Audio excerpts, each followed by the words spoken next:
Jangan capek memperhatikan orang. Saudaraku, dirimu capek kalau ngeliatin orang. Kok dia gampang ya ke sana? Kok dia bisa ya? Oh, pantas kayak begini.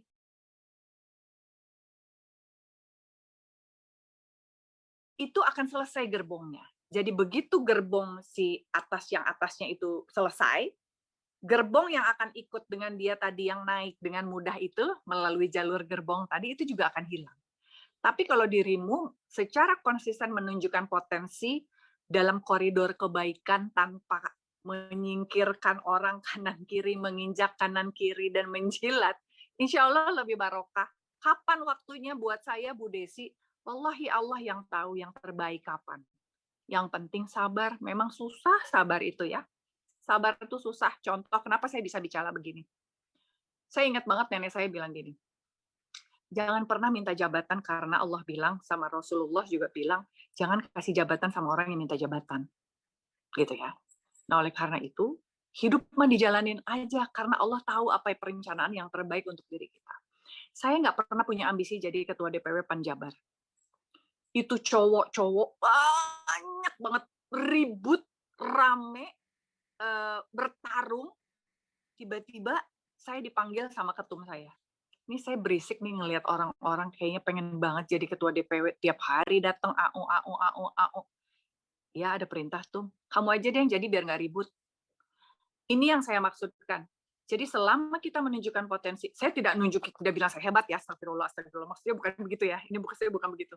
Tapi maksudnya selama kita nyantai aja lah, apa aja yang ada di depan mata dikerjain secara maksimal, sesuai koridor, sesuai prosedur, insya Allah pasti kapilem. Tekudu capek gitu. Jangan capek memperhatikan orang. Saudaraku, dirimu capek kalau ngeliatin orang. Kok dia gampang ya ke sana? Kok dia bisa ya? Oh, pantas kayak begini. Sesungguhnya saudaraku sudah menghabiskan waktu untuk menilai orang lain, tapi bukan untuk meningkatkan kecakapan self-awareness. Meningkatkan kecakapan, saya sudah sampai mana ya ilmu saya? Jangan-jangan ilmu saya masih kurang. Jangan-jangan cara pola pikir saya masih kurang. Jangan saya harus menambah perspektif saya. Siapa tahu Allah minta saudaraku untuk lebih banyak mengintrospeksi diri sendiri daripada menilai orang lain dan kemudahan yang orang lain miliki. Sip, semoga semangat ya. Semangat, semangat, semangat walaupun nggak ada KTBLC dan kawan apapun. Ini yang terbaik menurut Allah dijalanin. Insya Allah tahun-tahun mendatang akan lebih baik karirnya. Mending ngabisin waktu kuliah lagi di MWI. S2, S3. Ya kan, Pak? Jadi, academic skill and vocational skill-nya bertambah. Siapa tahu juga bahwa pekerjaan sekarang ini semua batu loncatan supaya saudaraku disiapkan untuk membuat usaha sendiri dan menciptakan lapangan kerja bagi orang lain. Who knows?